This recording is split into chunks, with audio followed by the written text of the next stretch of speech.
हर हर महादेव दोस्तों, भक्ति सागर सोनिका चैनल में आप सबका स्वागत है, जिसमें हम आपके लिए लेकर आए शिव महापुराण की कथा, जिसमें हम आपको आज 18वां और 19वां और 20वां 3 अध्याय सुनाएंगे। और तीनों अध्याय में हम आपको बताएंगे कि भोलेनाथ ने हमारे बारे में क्या हमें बताया, क्योंकि माता सती ने उनसे पूछे थे भक्ति के रास्ते, तो उन्होंने उन्हें 10 धर्म बताए, जिसमें ब्राह्मण की सेवा, अतिथि की सेवा, बेलपत्र की सेवा, पीपल की सेवा, बरगद की सेवा, तुलसी की सेवा और भी बहुत कुछ बताया है। उसके लिए हम आपको शॉर्ट्स में वीडियो देंगे, जिनको आप देखकर अलग अलग उपाय कर सकते हैं। तो अब हम 18वें अध्याय में देखते हैं कि आगे भोलेनाथ ने माता सती को क्या बताया। तो ब्रह्मा जी बोले, हे नारद, सती ने सदाशिव के ऐसे वचन सुनकर अपने को भाग्यवान समझा। उन्होंने प्रेम पूर्वक उनसे भक्ति के अंग पूछे और उपासना के प्रकार, जिसके 5 अंग हैं, पूछे। शिवजी ने तंत्र शास्त्र का स्तोत्र, कवच, शस्त्र नाम, पटल, पद्धति संहिता, अनेक प्रकार के यंत्र मंत्र, चेटक आदि गुणों सहित वर्णन किया। उन्होंने प्रेम में वृद्धि करने वाली कथाओं तथा आनंद उत्पन्न करने वाले वृत्तांत, अपने भक्तों की महिमा, इसमें भक्त में वृद्धि होती है, तथा उनके धर्म जैसे नृप धर्म, राजनीति, स्त्री धर्म, वर्ण श्रम धर्म, पुत्र धर्म, शंकर धर्म आदि का विस्तार पूर्वक वर्णन किया। तो आपने देखा, इसमें भोलेनाथ ने हमें बताया कि किस प्रकार भक्त का कौन सा धर्म है, पुत्र का कौन सा धर्म है, स्त्री का कौन सा धर्म है, राजनीति का कौन सा धर्म है। ये सारे धर्मों की बारे में चर्चा भोलेनाथ ने माता सती से की थी। सामुद्रिक शास्त्र तथा ज्योतिष आदि शास्त्र भी सती को बताए। इसी प्रकार शिव तथा सती कैलाश में निवास करते रहे और बहुत वर्षों तक विहार करते रहे। इसके पश्चात सती ने अपने पिता के यज्ञ में शिव का अपमान देकर क्रोध में शरीर को प्रणतारित कर दिया। वह सती फिर हिमाचल के घर उत्पन्न होकर शिव जी की सेवा में पहुंचे। नारद जी इतनी कथा सुनकर बोले, ब्रह्मा जी, संपूर्ण सृष्टि के स्वामी सदाशिव, जो किसी के भी शत्रु नहीं है, उनके साथ दक्ष ने इस प्रकार से वैर क्यों किया? उनकी बुद्धि क्यों और कैसे भ्रष्ट हो गई? शिव जी ने अपनी शक्ति को किस प्रकार त्यागा तथा सती ने शिव जी का क्या अपराध किया जो उन्हें अपना शरीर त्यागने को विवश होना पड़ा? सती का नादर किस प्रकार हुआ तथा जिन लोगों ने उनका नादर किया था, उन्हें सती ने भस्म क्यों नहीं किया? वह स्वयं क्यों अपनी देह छोड़ बैठे? आदि शक्ति होते हुए भी वे इस प्रकार क्यों अंतर्ध्यान हुई? यह चरित्र मैंने हृदय में संदेह बढ़ा रहा है। सबसे बड़ा आश्चर्य तो यह है कि सती दक्ष प्रजापति को अत्यंत प्रिय थी, फिर दक्ष ने उनके प्रति अप्रिय व्यवहार कैसे किया? नारद जी की यह बात सुनकर ब्रह्मा जी ने कहा, पुत्र, यह सब उन्हें शिव जी की महिमा है, इसमें और किसी को दोष कैसे दिया जाए? अब हम तुम्हें वृत्तांत सुनाते हैं, जिस प्रकार शिव जी ने दक्ष प्रजापति की शुद्ध वृद्धि को भ्रष्ट करके उनसे वैर बढ़ाया। हे नारद, एक बार दक्ष प्रजापति ने एक यज्ञ रचाया और उस उत्सव में भाग लेने के लिए सभी देवता, ऋषि मुनि अपनी अपनी पत्नियों सहित दक्ष के घर पहुंचे। मैं भी अपने सेवकों सहित यज्ञशाला में गया। मुझे देखकर सभी सभासदों को अत्यंत प्रसन्नता हुई। कुछ देर बाद जब भगवान सदाशिव भी वहां पहुंचे, हम सब लोग उन्हें देखकर ही उठकर खड़े हो गए तथा हाथ जोड़कर बहुत प्रकार से उनकी स्तुति करने लगे। चारों ओर जय शिव शंकर के नाद गूंज उठे। हमने प्रार्थना करते हुए कहा, प्रभु, आपने इस यज्ञशाला में उपस्थित होकर हम लोगों के ऊपर अत्यंत कृपा की है। हे नारद, हम लोगों द्वारा इस प्रकार की गई स्तुति को सुनकर शिव जी अत्यंत प्रसन्न हुए। तदुपरांत उनकी आज्ञा से हम सब लोग यथास्थान बैठ गए। उसी समय हम सभी सभासद अपने को परम धन्य मानकर मन ही मन प्रसन्न हो रहे थे। इसके कुछ देर बाद ही उस यज्ञशाला में दक्ष प्रजापति भी आ पहुंचे। उन्हें देखकर सब देवता, ऋषि मुनि फिर खड़े हो गए और दंडवत प्रणाम करने लगे, स्तुति करने लगे। मैं, विष्णु जी तथा शिव जी अपने आसन पर ज्यों के त्यों बैठे रहे। यह देखकर दक्ष ने क्रोध भरी दृष्टि से देखते हुए मुझे प्रणाम किया, फिर अत्यंत अहंकार पूर्वक अपने आसन को ग्रहण किया। तदुपरांत जब दक्ष ने यह देखा कि उसके जमाता शिव जी ने भी उन्हें प्रणाम नहीं किया, तब वह अत्यंत अहंकार में भरकर शिव जी के प्रति कटु शब्द कहने लगा। शिव जी की माया के वशीभूत होकर मृत्यु को प्राप्त होने वाले दक्ष शिव जी की निंदा करता हुआ समस्त सभासदों को संबोधित करते हुए इस प्रकार बोला कि सभासदों, आप लोग मेरी बात को मन लगाकर सुने। इस सभा में उपस्थित बड़े बड़े देवताओं ने मुझे हाथ जोड़कर दंडवत किया, परंतु शिव जी ने, जो कि मेरा जमाता है, उसने मुझे प्रणाम नहीं किया। शिव जी का यह कार्य वेद के विरुद्ध है। ना तो इसके माता पिता का ही कुछ पता है और इसके कुलशील के संबंध में ही कोई कुछ जानता है। बुद्धिमानों का यह धर्म है कि वे मूर्ख को दंड अवश्य दें। यदि वैसा ना करे तो संसार में उदंडता बढ़ जाएगी। इसीलिए मैं शिव को शाप दूंगा और अपने ब्राह्मण वंश का तेज प्रकट करूंगा। नारद, इतना कहकर दक्ष ने शिव को शाप दिया कि हे शिव, तुम मूर्खों के स्मरण कर्म करने वाले हो और तुम्हें आज से किसी भी यज्ञ में भाग नहीं मिलेगा। दक्ष के इस शाप को सुनकर शिव जी ने कोई उत्तर नहीं दिया, वह चुपचाप बैठे रहे। परंतु उसी समय नंदी से नहीं रहा गया। तो नंदीगण ने अत्यंत क्रुद्ध होकर दक्ष से कहा कि दक्ष, तूने शिव जी को शाप दिया है और मूर्खता का प्रदर्शन किया है। क्या तू नहीं जानता कि शिव जी द्वारा ही संपूर्ण सृष्टि का भरण पोषण होता है? फिर भी जो तू शिव जी को शुभ कहता है, यह तेरी मूर्खता नहीं तो और क्या है? पापी, तूने ऐसे परम प्रधान पुरुष की निंदा की है। मैं तुझे शाप देता हूँ कि तेरा यह शिव निंदक मुख ना रहे और तेरा कोई भी मनोरथ पूर्ण ना हो। तो आपने देखा अज्ञानता और अहंकारवश कैसे राजा दक्ष प्रजापति दक्ष ने अपने ही जमाता भगवान शिव को श्राप दे दिया कि आपको यज्ञ में भाग ना मिले। और नंदी, जो कि शिव भक्त है, उससे रहा नहीं गया और उसे गुस्सा आया, तो उसने पलट कर राजा दक्ष को श्राप दे दिया कि तुम्हारा ये मुख ही ना रहे जिससे तुमने भोलेनाथ को श्राप दिया है। हे नारद, नंदीगण के मुख से शाप सुनकर दक्ष प्रजापति ने अत्यंत भयभीत हो उन्हें भी शाप दिया कि नंदी, तुमने मेरा अपमान किया है, संसार में तुम दुखी रहोगे, तुम्हारा स्वरूप विचित्र होगा, वेद के विरुद्ध आचरण करने के कारण तुम्हारी बुद्धि नष्ट हो जाएगी और तुम भोज होने के काम आओगे। तो ये राजा दक्ष का श्राप था, जिसके बाद आपने देखा है कि पृथ्वी लोक पर नंदी महाराज की बैलगाड़ी और वो बोझ ढोया जाता है उन पर। और आज बहुत ही नंदनीय है, नंदी महाराज की जो स्थिति है बहुत ही दयनीय है। आजकल तो गौ माता की स्थिति भी कुछ ठीक नहीं है, लोग बहुत बुरा व्यवहार करते हैं गाय माता के साथ भी। तो ये सब पुराने श्रापों का ही फल है। दक्ष के इस शाप को सुनकर सब बड़े प्रसन्न हुए जो शिवजी से द्वेष रखते थे। भृगु आदि कुछ ऋषि थे। यह देखकर नंदी को फिर क्रोध आया। तब उसने अपनी अप्रमेय महिमा को दिखाते हुए जिन लोगों ने शिव जी की निंदा की थी उनकी ओर देखते हुए कहा कि तुम सब लोग व्यर्थ ही ब्रह्मा के वंश में उत्पन्न हुए हो, तुम तत्व का ज्ञान नहीं रखते हो, काम क्रोध लोभ आदि की वशीभूत होकर शिव जी के विरुद्ध आचरण करते हो।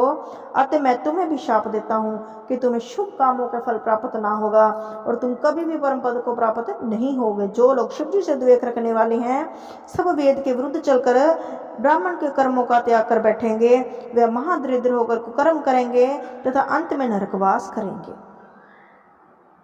हे नारद, इस प्रकार नंदीगण ने जब ब्राह्मणों को भी शाप दे दिया तो उसमें शिव जी ने हंसते हुए कहा, है सभासदों, हम तुम्हें सब सच्चे ज्ञान का उपदेश करते हैं। उस ज्ञान को सुनकर कोई भी प्रसन्न ना हो। वेद को अक्षर तथा मंत्र कहा जाता है, उसमें भी सुक्त को अत्यंत आनंद देने वाला कहा गया, इसीलिए ज्ञानियों के मन सुक्त में लगे रहते हैं। बुद्धिमान जन अपने मन को सदा अपने वश में किए रहते हैं। नंदी से भी यह कहता हूँ कि नंदी, तुम विद्वान होते हुए हृदय में क्रोध को क्यों स्थान दे रहे हो? ये उचित नहीं है तुम्हारे लिए। दक्ष ने मुझे शाप दिया, कोई बात नहीं, ठीक है, उसने जानने योग्य बात की, जानने में अपना मन ही नहीं लगाया और इस प्रकार सभा में मेरा अपमान कर अपने अज्ञान को प्रदर्शित किया। फिर भी तुम्हें यह ज्ञान जान लेना चाहिए कि इस जगत को संपूर्ण कर्मों को करने वाले हम ही तो हैं। ये सब हमारी लीला तो है, हमारी इच्छा से तो ये सब कुछ हो रहा है। सब स्थानों पर हम ही तो निवास करते हैं। शुद्ध और अशुद्ध भूत प्रेत देवता दैत्य आदि तीनों लोकों के प्राणियों को उत्पन्न करने वाले हैं। अस्तु तुम्हें यह उचित है कि हमारे वचनों को सुनकर अपने क्रोध को दूर कर दो और अब किसी को भी शाप आदि मत दो। हे नारद, शिव जी के यह वचन सुनकर नंदीगण ने अपना क्रोध शांत कर लिया। शिव जी कैलाश पर्वत को चले गए। दक्ष प्रजापति उसी क्रोध में भरा हुआ अपने घर चला गया। उस दिन से वह सदा शिव जी की निंदा करने लगा। यदि वह किसी शिव भक्त को देख लेता तो उसे क्रोध आ जाता। शिव जी की माया ऐसी अपरंपार है कि वह कब किससे क्या करा बैठेगी इसका कोई नहीं जानता, क्योंकि सब कुछ उन्हीं की कृपा से तो होता है। तो आगे हम पढ़ेंगे 19वां अध्याय। 18वां अध्याय समाप्तम। हमने देखा कैसे राजा दक्ष ने अज्ञानतावश भोलेनाथ को श्राप दे दिया, और वो भोलेनाथ के श्राप देते ही नंदी भगवान ने राजा दक्ष को श्राप दे दिया। पलट के राजा दक्ष ने नंदी भगवान को श्राप दे दिया, नंदी भगवान ने पूरे ब्राह्मणों को दरिद्र होने का श्राप दे दिया।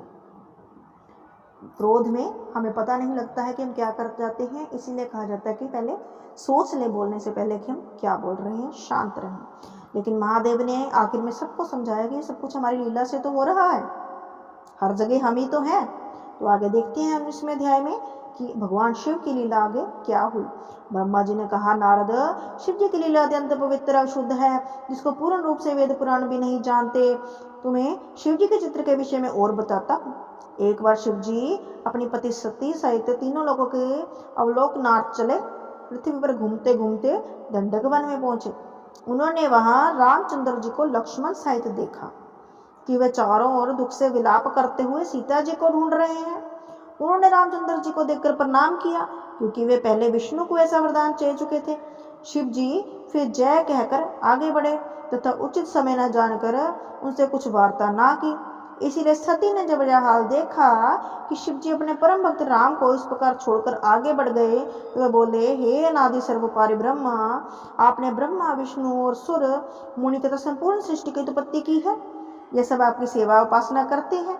फिर आज दशरथ के पुत्र रामचंद्र जो वन में मिले, तो आपने उनको प्रणाम क्यों किया? मेरी समझ में नहीं आया, इसका कारण बताओ, मुझे इसकी बहुत चिंता है। शिव जी ने सती को ऐसी चिंता में मगन देखा तो बोले, सती, रामचंद्र जी रमा के पति विष्णु हैं, जो संसार के पालनहार हैं। उनका अवतार भक्तों के लिए हुआ है। फिर शिव ने सती के उनके अवतार लेने का कारण बताया, परंतु सती का मन फिर भी संतुष्ट ना हुआ। वो तो फिर सोचे ले, भोलेनाथ ने एक मनुष्य मानव रूप में राम जी को प्रणाम किया, ऐसे कैसे? तब शिव जी ने विष्णु के अवतार के अनेक चरित्र सती को सुनाए, परंतु फिर भी उन्हें कोई नहीं भाया और ना उन्हें विश्वास ही हुआ।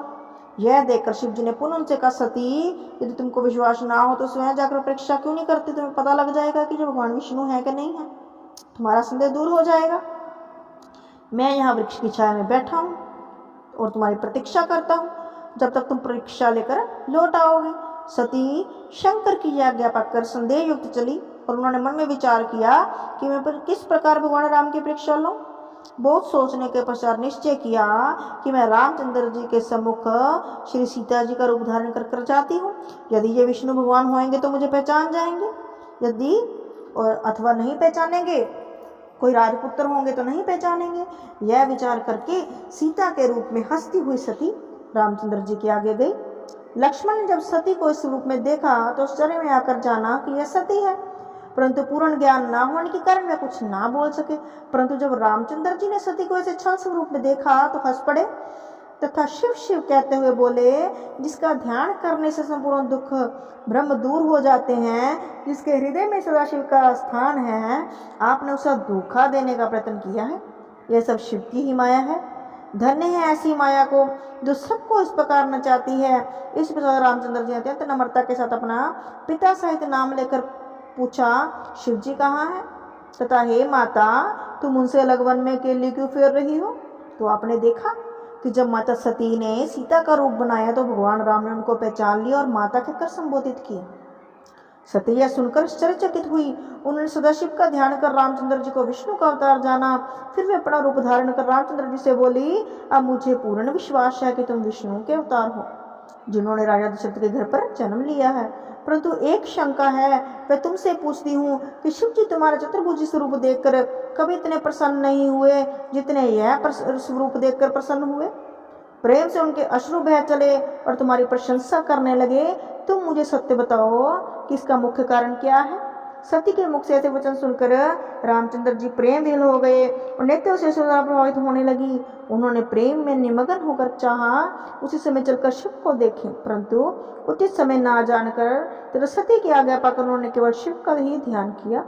फिर रामचंद्र ने कहा, आज मैंने उसे देखा जो तीनों लोक में प्रकट दिखाई नहीं देता। यह मेरा सौभाग्य है, मैंने उसे स्वरूप को देखा, मेरे भाग्य धन्य हुए। मेरे ऊपर ऐसी कृपा जिसका ध्यान सिद्ध मुनि देवता आदि करते हैं, वे स्तुति में मगन रहते, जिनकी कृपा से व्याध किरात नंदा पंचक की स्त्री हर्यक्ष तथा इंद्र हुमन को परम पद प्रदान किया है। शिव जी ने किसके ऊपर कृपा नहीं की? श्री रामचंद्र जी के। इतना कहकर सती से बोले, हे देवी, शिव ने जो मुझे प्रणाम किया उसका यह एकमात्र कारण है कि वे मुझ पर प्रसन्न हैं। तो आपने देखा कि शिव और सती का मिलन, जहाँ माता सती सीता बनकर आई लेकिन रामचंद्र जी ने पहचान ली। अगर क्या हुआ 20वें अध्याय में हम सुनेंगे। तो 20वां अध्याय आरंभ। रामचंद्र जी ने कहा, देवी, एक बार शिव जी ने विश्वकर्मा को बुलाकर हमारी गौशाला में एक अति सुंदर मंदिर बनाने की आज्ञा दी तथा उस मंदिर में एक उत्तमोत्तम सिंहासन बनाने का आदेश दिया। इस प्रकार जब मंदिर बनकर तैयार हो गया तो शिव जी ने संपूर्ण देवता मुनि तथा ब्रह्मा को आमंत्रित कर वहां पर एक उत्सव का आयोजन किया। शिव जी ने मुझे भी वैकुंठ से लाकर वहां बिठाया तथा जड़ी बूटी तथा धन द्रव्य वस्त्र आदि एकत्र कर मेरे विष्णु स्वरूप का अभिषेक करना चाहा। मेरे सिर पर एक बड़ा ऊंचा छत्र रखकर मुझे सिंहासन पर बिठाकर उत्तम वस्त्र पहनाए और रतन जटित मुकुट मेरे सिर पर बंधवाया। इसके पश्चात लक्ष्मी जी सहित मेरा अभिषेक किया। उस समय आपने भी लक्ष्मी का बहुत आदर किया। देव नारियां गान करने लगी, अनेक प्रकार के बाजे बजने लगे। तब शिव जी ने अपने कमल रूपी मुख से ऐश्वर्यपूर्ण वचन कहे। फिर उन्होंने मुझे संपूर्ण सृष्टि का स्वामी बना दिया। उनके आशीर्वाद दिए तथा स्वयं मेरी स्तुति की। फिर ब्रह्मा से कहा कि तुम भी इनको प्रणाम करके मेरी बड़ाई करो। समझो कि आज से विष्णु तुम सबके स्वामी हुए। ये सबको आनंद प्रदान करेंगे तथा सबकी इच्छाएं की पूर्ति करेंगे। शिव जी का यह आदेश सुनकर सभी ने मुझे प्रणाम किया। चारों ओर से जय जयकार होने लगी। फिर शिव ने मुझे यह वरदान दिया कि विष्णु, तुम सबके स्वामी होकर सबके कष्टों को दूर करो, तुम्हारे तीनों लोग पूजा करें, धर्म काम तथा मोक्ष देने वाले होकर बड़े विजय वीर बनोगे। तुम स्वयं भी तुम पर विजय प्राप्त ना कर सकोगे। तुम ब्रह्मा के भी स्वामी हो। हमने तुमको तीनों लोक प्रदान किए। अब तुम अवतार लेकर तीनों लोकों का पालन करो। हम तुम्हारे भक्तों को आनंद दिया करेंगे, उनको मुक्त करेंगे, साथ ही तुम्हारे शत्रुओं का वध कर हर प्रकार से तुम्हारी सहायता करेंगे। ब्रह्मा हमारी दाहिनी तथा तुम बाईं भुजा हो।